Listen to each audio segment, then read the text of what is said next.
Dobar večer, evo kao što sam obećao da probam obrazložiti zašto je dobro na utrkama koje su rekreativnog karaktera stavljati nekakve elemente koji su dosta zahtjevni.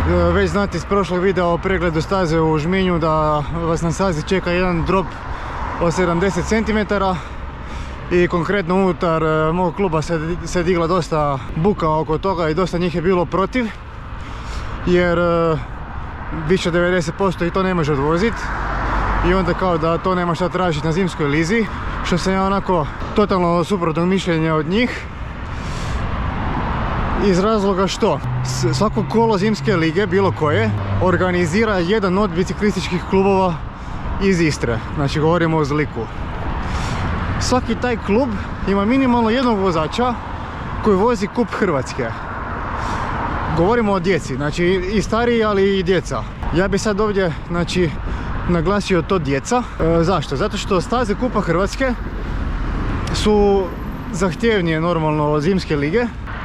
Dečki vježbaju ovakve i slične elemente na treninzima, ali znači osim kupa Hrvatske nemaju utrka gdje mogu to primjenjivati.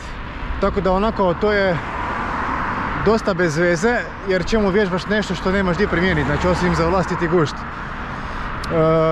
Svi znamo da je situacija brdskog biciklizma, a i cestovnog, no sada pričamo o brdskom, u Hrvatskoj loša, dosta užasna, u smislu da nemamo baš puno vozača koji su na nekom visokom nivou, a to ćemo, prvi korak da se to popravi je da se na lokalnim utrkama omoguće elementi koji su dosljedni državnog prvenstva, znači stazama kupa, i koji su dostatni međunarodnim utrkama i utrkama kasnije koje su UCC 1 kategorije.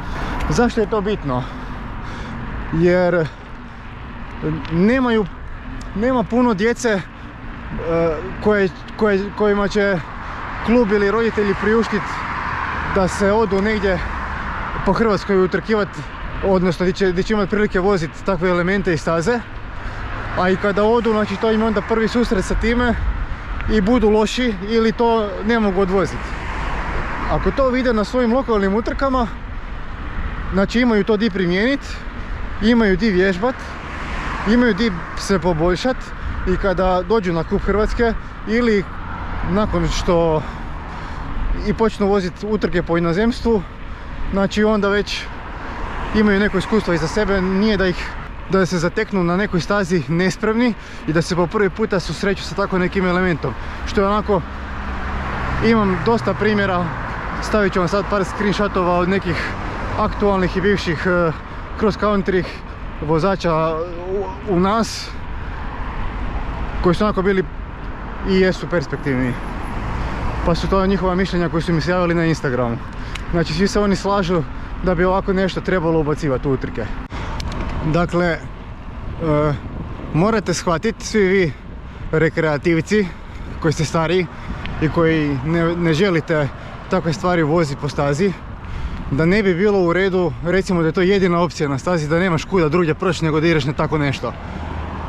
Ali zato postoji opcija A i opcija B, odnosno takozvani chicken, gdje će na chicken ići svi oni koji su rekreativci i koji to voze iz hobija, dok imaš opciju A za onu šaku ljudi koji su ili ozbiljni rekreativci ili ajmo reći perspektivni mladi vozači koji će tek se boriti da naprave neko ime od sebe. Znači njima morate jednostavno dati mogućnost i priliku da voze takve staze, i moraju negdje imati prostora za vježbat. Dakle, kada postoji opcija B, takozvani chicken, onda se nemate šta žaliti. Znači imaš kuda proći, izgubit ćeš par sekundi više, baš zbog toga što si loš i što ne znaš voziti. Dakle, vježbaj pa ćeš moći. I to je cijela poanta priče i to je zašto postoji opcija A i opcija B. Znači da se ljude potakne da treniraju i da postaju bolji. Eto, ako nećeš gubiti sekunde, vježbaj. Evo jedan primjer. Znači moj Marko iz kluba, full je bio protiv toga. I normalno jer on to ne može voziti. I sada kako je ipak klub pristao to da se napravi, šta je Marko napravio? Išao je i vježbao je. I sad, no ne znam, evo danas je upravo tamo išao vježbati, ne znam da li uspio ili nije, ali uglavnom eto i njega se potaknulo da postane bolji vozač. Znači to je cijela poanta takvih stvari. Da se ljude potakne da postanu bolji vozači i bolji tehnički podkovani. Ono, ljude je strah šta ako se neko udari, šta ako neko padne. A mislim, evo ja sam prije 2 vikenda u Rapcu pao na asfaltu, znači šta se prođem, po kakvim sve stazama idem i onda onako asfalt me sruši. Desi se. Evo na obilasku staze vidjeli ste Jakova, ušla mu je grana u kotač, pao je na ravnome. Desi se, znači jednostavno nije važno koliko je nešto zahtjevno i da li je uopće zahtjevno, ako ti se ima da se desi, će ti se desiti.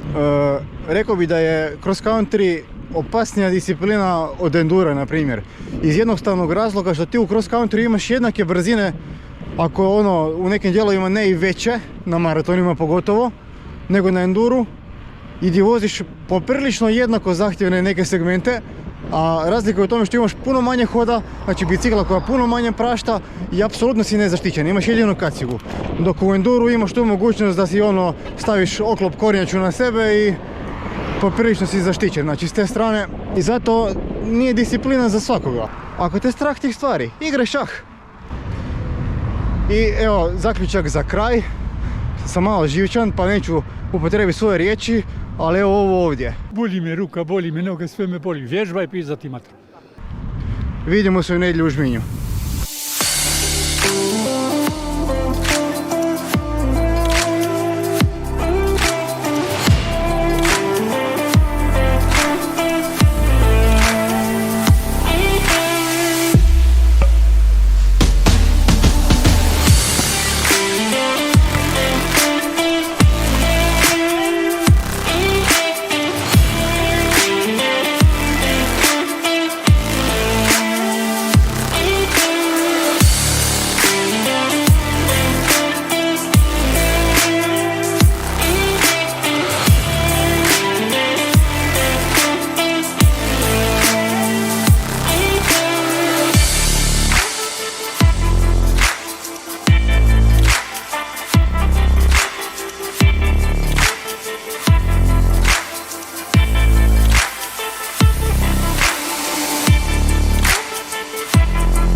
Ćao. Markera ništa.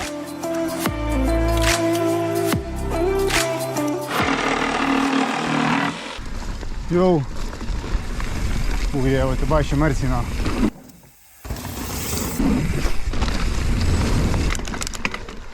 Ma easy. Easy? Da, lako, da. Lako. Ma ča je easy? Lako, stvarno nije teško. Ono je Višansko je bio još veći od ovoga.